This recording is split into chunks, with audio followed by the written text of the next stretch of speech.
नहीं था वो निकाल लिया। अब हम देख रहे हैं यहाँ पे कि ये सी से जो डी का रास्ता 11 का था वो किसी और रास्ते से हम जा सकते हैं क्या? तो ये वाया बी या वाया डी देखेगा। और पहले इतना तुम लोग बताओ, इतना क्लियर हुआ है या नहीं? यस मैम, ये क्लियर है। बाकी भावेश, पद्माक्ष, गौरव, यहाँ तक क्लियर है ना? ठीक है। अब क्या होगा इसमें, अब हमें ये जब कैलकुलेट करेगा कि तो डी तक जाने का भी इसके पास दूसरा रास्ता है, क्योंकि डी तक जाने का रास्ता इसके पास कितना मिल रहा है? 11 तक का मिल रहा है। तो अब हम देखेंगे अपडेटेड, कि अब नया जब अपडेट करेगा ये, इसको ना फर्स्ट टाइम में तुम लोग यही लिखोगे 11। इसके बाद ये क्या होगा, राउटिंग टेबल फिर से अपडेट होगा, फिर से शेयर होगा। यहाँ इसके बाद लिखोगे दिस न्यू राउटिंग टेबल, उसके नेक्स्ट वाले में हमें डी का वैल्यू चेंज करना पड़ेगा। हमें यही लिखना है कि this new routing table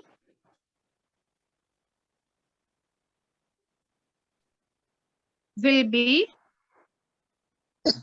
sorry shared with all the neighbors. Hello ma'am. हाँ अभिषेक। मैम मैंने वन टाइम्स में ही कर दिया इसको।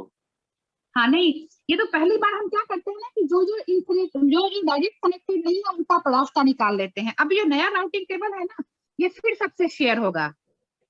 हाँ, एंड विल बी अपडेटेड। अब ये जो नया अपडेशन होगा इसमें ये फिर डी का वैल्यू चेंज करेगा, या अपना अपना जो पाथ है ये सब लोग चेंज करेंगे।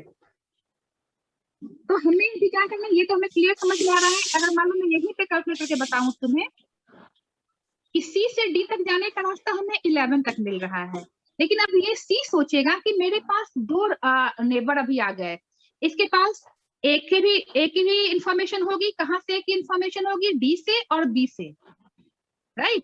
तो ये अब समझेगा कि मैं वाया डी तक पहुंच सकता हूं। देखो सी को डी तक जाने में कितना टाइम लगता है? सी को डी तक जाने में 11 लगता है, ठीक है। अब सी देखेगा कि मुझे सी को ए तक जाने में कितना लगता है? 5 लगता है, लेकिन ए इसका डायरेक्ट नेबर नहीं है तो उससे इंफॉर्मेशन नहीं आई है। सी को बी तक जाने में 3 डिस्टेंस लग रहा है। लगता है। देखेंगे कि अब बी को डी तक कितना डिस्टेंस लग रहा है। देखो सी को बी तक जाने में 3 डिस्टेंस लगा, राइट। सी को बी तक जाने में 3 लग रहा है। तो अब हम आ जाएंगे, बी तक हम पहुंच गए 3 डिस्टेंस पे, अब हम आ जाएंगे बी के राउटिंग टेबल में। और बी को डी तक जाने में कितना लग रहा है? 7। तो इन दोनों का हम ऐड करेंगे तो 10 हो गया, जो कि 11 से कम है, राइट। एक तो पाथ हमें ये मिल जाएगा, समझ में आ रहा है। अब दूसरा ये देखेगा कि भाई ये वाला एक हमारे पास जो ऑप्शन आया ये तो हो रहा है कि सी जाएगा बी तक और बी से जाएगा डी तक। तो सी से बी तक जाने का रास्ता इसके पास 3 का है, और जब ये बी तक पहुंच गया तो बी से डी तक जाने का रास्ता 7 का है। एक तो ये पाथ हो गया इसका, ये हो गया वाया बी, राइट। लेकिन हमें करना क्या है, ये हमें इतने डिटेल में अभी नहीं जाना है। हमें सिर्फ एल्गो जब तुम लिखोगे तो सिर्फ पहला प्रोसेस करके दिखा देना है, नया राउटिंग टेबल, और जो पाथ डायरेक्टली कनेक्टेड नहीं है, मतलब जो इंफिनिटी आ रहा है, उसको कैलकुलेट करके दिखा दोगे। और फाइनली ये एक लाइन लिख देना है कि this routing table will be shared n-1 time and then the table will become stable. हाँ, n-2 टाइम। तो यहाँ पे n-2 कितना, 2 बार हो गया ना। तो पहली बार तो हमने नया, अब ये जो नया राउटिंग टेबल बना है ये भी शेयर हो जाएगा, तो 2 बार हो गया ना शेयरिंग, ठीक है। तो हम जब एल्गो लिखेंगे तो हम इतना ही करके छोड़ेंगे, मतलब और डिटेल में नहीं जाओगे फर्दर। लेकिन मैं ये सिर्फ बता रही हूँ कि अगर तुम लोगों को ये समझना है कि कैसे अपडेट करते हैं, तो हर राउटर अपने नेबर्स के पास फिर इंफॉर्मेशन देखता है कि उसके पास उस पर्टिकुलर राउटर तक पहुंचने का क्या डिस्टेंस है। जैसे इस केस में इसके पास बी का इंफॉर्मेशन आया, तो बी से इसे डायरेक्ट पता चल रहा है कि मेरे पास 10 का एक डिस्टेंस है सॉरी डी तक पहुंचने के लिए वाया बी। एक तो अवेलेबल ऑप्शन इसके पास ऑलरेडी दिख रहा है, और भी ऑप्शन होंगे, मतलब नेक्स्ट जो अपडेट करेगा तो इसके में इसके पास और भी ऑप्शंस हो जाएंगे, जिसके थ्रू ये इस वैल्यू को अपडेट कर लेगा 11 को। राइट अभिषेक? Yes ma'am. तो वो अभी इसमें करके मत दिखाना, एग्जाम में ये गलती नहीं करना। फर्स्ट टाइम में हम फर्स्ट रोटेशन में हम जो डायरेक्ट कनेक्टेड नहीं है उसको बस कैलकुलेट करेंगे, ठीक है? Okay ma'am. अच्छा, अब ये कंप्लीट अभी नहीं है, मतलब ये एल्गो कंप्लीट हो गया है। अगली क्लास में मैं तुम लोगों को एक कैसा रहता है, मैं एक क्वेश्चन तुम लोगों को कर दिखाती हूँ कि किस टाइप का क्वेश्चन इसमें आता है। देखो मैं जैसे ये दिया हुआ है, ये एक सपोज क्वेश्चन जो आता है, मैं इसको नेक्स्ट क्लास में करके दिखाऊंगी कि कैसे करते हैं। तो सपोज ये एक नेटवर्क दिया हुआ है 1 2 3 4, ये मैंने एग्जाम का ही एक क्वेश्चन लिया है 5 6। ये एक नेटवर्क लिया हुआ है, डिस्टेंस दी हुई है सिर्फ इसकी 9 12 1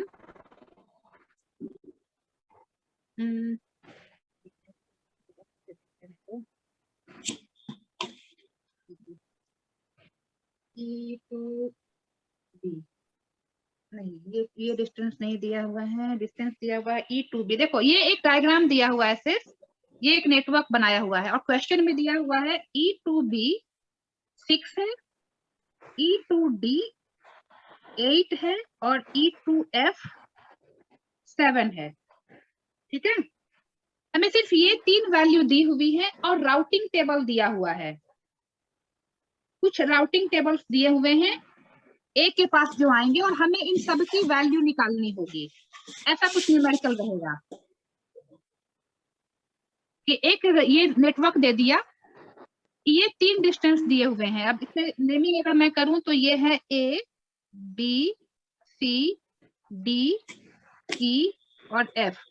तो ई और बी का डिस्टेंस दिया हुआ है, ई बी का डिस्टेंस दिया हुआ है 6, ई डी का डिस्टेंस दिया हुआ है 8 और ई एफ का डिस्टेंस दिया हुआ है 7। और मैम राउटिंग टेबल के थ्रू सबका वैल्यू निकालना भी होगा। वैल्यू निकालना होगा, ऐसे न्यूमेरिकल्स आएंगे। मैम तो आपने हमें सबसे आसान एग्जांपल बताया है। इतने छोटा सा लेकिन मैंने बताया ना तुम लोगों को कैसे एल्गोरिथम आएगा, और आएगा कि explain with the help of suitable example. तो बड़ा राउटिंग, बड़ा राउटर या बड़ा नेटवर्क नहीं लेना है, मिनिमम 4 का हम ले सकते हैं, 4 का लेके एक्सप्लेन कर दो कि कैसे होता है एल्गो, ठीक है? तो टाइम भी सेव होगा और चीजें क्लियर भी हो जाएंगी। तो ये वाला जो क्वेश्चन है, ये हम इस टाइप का क्वेश्चन मैं नेक्स्ट क्लास में कराऊंगी कैसे सॉल्व करना होता है इनको। इसमें कुछ राउटर्स, मतलब अब सपोज दिया हुआ है कि ई के पास इन तीनों का इंफॉर्मेशन आया एट ई,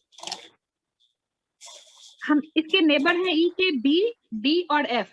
तो फ्रॉम बी क्या आया वो दिया रहेगा, फ्रॉम एफ क्या आया वो दिया रहेगा, और फ्रॉम डी क्या आया ये दिया हुआ है। ये इसके तीनों नेबर्स हैं ई के, बी डी और एफ, इनके पास से क्या इंफॉर्मेशन आई वो राउटिंग टेबल दिया रहेगा, तुम्हें वैल्यूज कैलकुलेट करनी रहेगी। So this we will be doing it on Friday. By the time तुम लोग ये, मैं इसको भेज दूंगी इस हेलो मैम पेज का। हाँ अभिषेक बोलो। मैम मेरे को ना फ्लडिंग तो क्लियर हो गया मैम। मैम एक छोटा सा क्वेश्चन था, पहले वो बता दीजिए मैम। फ्लडिंग मैंने कल एक वीडियो देखी थी मैम यूट्यूब पे, उस पे फ्लडिंग वर्सेस राउटिंग का वो बताया था उसने। बताओ क्या है मैम? ये इस दोनों में बताया कि मैम फ्लडिंग राउटिंग में राउटिंग टेबल बनता है, बट मैम फ्लडिंग में ऐसा कुछ नहीं होता।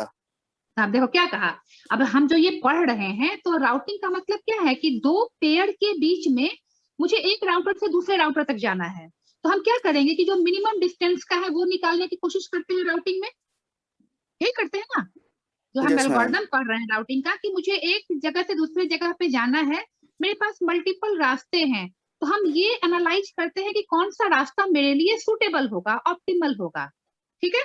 लेकिन फ्लडिंग में हम ऐसा कुछ नहीं करते हैं। फ्लडिंग में एक पैकेट आया, उसको हर आगे पाथ पे फॉरवर्ड करते हैं, तो जो रास्ता शॉर्ट होगा वो उससे अपने आप जल्दी पहुंचेगा, हमें एनालाइज नहीं करना है कि किस रास्ते को चुनना है। जितने पॉसिबल पाथ है उस सब पाथ के आगे बढ़ा दो packet, that is ma'am flooding. ये तो मैम ये रिलायबिलिटी का मतलब क्या होता है? Reliable reliability. मतलब भरोसेमंद कितना, अगर मान लो मैंने कोई पाथ चुना, ठीक है, यस मैम। तो रिलायबिलिटी का मतलब उस पाथ से मेरी जितनी भी पैकेट जाएगी वो सही सलामत नेक्स्ट एंड तक पहुंच जाए, दैट इज रिलायबिलिटी।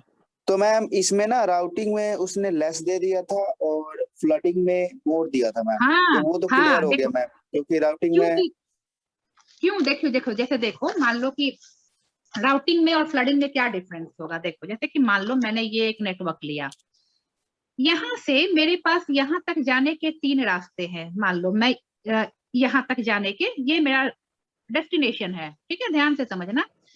तो मैं कैसे जा सकती हूँ, यहाँ से यहाँ जाऊं फिर यहाँ जाऊं, ऐसे जा सकती हूँ, या फिर ऐसे जा सकती हूँ, या फिर ऐसे जा सकती हूँ, राइट। 3 रास्ते हैं मेरे पास। Yes ma'am. तो राउटिंग में हम क्या करेंगे कि भाई मेरे पास 3 रास्ता अवेलेबल है, इसमें से मैं किस रास्ते को चुनूं। मेरे पास सिलेक्शन के लिए मुझे एल्गो लगाना पड़ेगा कि ये रास्ता चुनूं या ये रास्ता चुनूं या क्लियर ये हो गया रास्ता मैम। चुनूं। बट मैम पर एक ही फ्लडिंग रास्ता में, चूज कर सकते हैं हम राउटिंग में, हाँ और ठीक फ्लडिंग है में हम ना, सब और कर फ्लडिंग सकते में हैं। क्या है कि हमने सब पे पैकेट आगे डाल दिया। यस अब जो रास्ता सुटेबल होगा वो रास्ता से डाटा अपने आप पहुंच जाएगी। अब रिलायबल ये ज्यादा क्यों होगा, क्योंकि मान लो कि मैंने राउटिंग में ये रास्ता चुना, ठीक है, एक रास्ता चुना, हो सकता है उस समय नेटवर्क में कोई इश्यू हो, ये हार्डवेयर प्रॉब्लम हो गई, ये डाउन हो गया, तो क्या मेरा पैकेट पहुंचेगा, लेट पहुंचेगा, टाइम लैग हो सकता है। यस लेकिन मैम। अगर मैं फ्लडिंग कर रही हूँ, तो अगर इस रास्ते से नहीं पहुंचा है तो ये रास्ते भी दूसरे रास्ते तो हमारा सेम डेटा जा रहा है, यस मैम। तो किसी ना किसी रास्ते से तो पहुंच ही जाएगा। मैम ये क्लियर हो गया। मैम ये आपने फ्लडिंग बताया था ना मैम, उसमें मैम ये आपने 2 रूल्स बताए थे मैम, सेकंड वाला मेरे को समझ में नहीं आ रहा मैम। वैसे सेकंड वाला फ्लडिंग ये क्लियर है है बट मैम कि ये जिसके मीनिंग। पास है, देखो जैसे कि जिसके पास, सपोज सेकंड वाला रूल ये है कि ये राउटर ने इसको पैकेट फॉरवर्ड किया, तो ये राउटर जिस रास्ते से इसके पास पैकेट आया है उस पे वापस नहीं भेजेगा, इस पे ये राउटर आगे फॉरवर्ड करेगा। लेकिन जिस रास्ते से इसके पास आया है, जैसे R1 ये है, ये R2 है, ये R3 मान लो है, तो R1 से इसके पास पैकेट आया है, ठीक है, देखो R1 से यस इसके मैम। पास पैकेट आया, तो ये R1 को वापस नहीं भेजेगा, आगे भेजता चला जाएगा। Okay ma'am. मतलब वापस उसको फीडबैक नहीं देना है, आगे आगे फॉरवर्ड करना है। पैकेट से यहाँ पे फॉरवर्ड होता है, बैकवर्ड नहीं जाता है, दैट इज फ्लडिंग। क्लियर है मैम। और कोई डाउट सब? नो मैम, सब ऑल क्लियर। तो देखो मैं जो इसको भेजूंगी ना, तो मैंने यहाँ पे अभी भी बताने कि मैंने डी का और डी का न्यू राउटिंग टेबल नहीं बनाया है, क्योंकि तुम लोग अपने कहा कैलकुलेट कर लोगे। मैंने सिर्फ इन दोनों का ए और सी का बनाया है। तो इसी तरीके से तुम लोग यहाँ पे भी लिखोगे कि बी पे किसका किसका आएगा और बी का न्यू राउटिंग टेबल ऐसे बनाना पड़ेगा, ठीक है, एक एक बार बी का और डी का भी बना लेना, ओके मैम। राइट।